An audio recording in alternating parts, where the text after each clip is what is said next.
Hey there, it's Vicki Howell here to show you how to seam together garter stitch squares or garter mitered squares like you see here.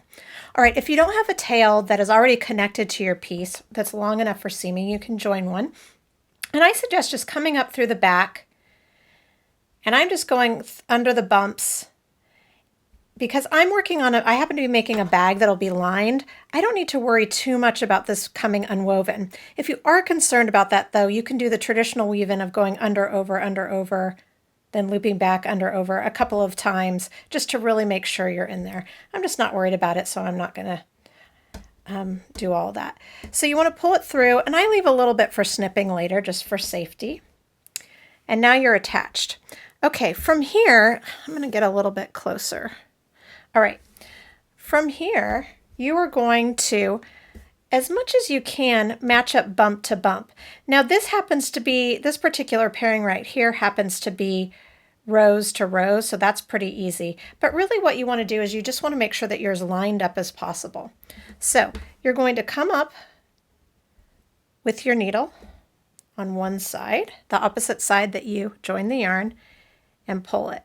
Be mindful not to pull too tight at the beginning because of the way that you just wove in your end. It's not like a knot, so it's not going to feel super firm. Okay, then you're going to go over to the side and you're going to find the first little, all right, ladder. Now there's a ladder here just because this happens to be the tip of a miter square, so it presents itself a little bit more like a knit stitch or a yarn over. But from here on, you're going to see these little bumps. And you want to go from one garter bump on this side,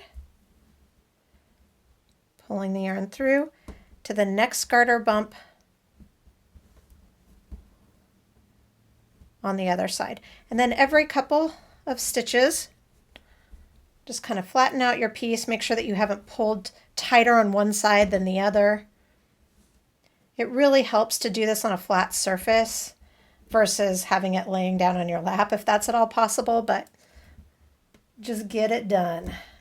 And that's all there is to it. You're just going to go back and forth from side to side, creating sort of this ladder effect.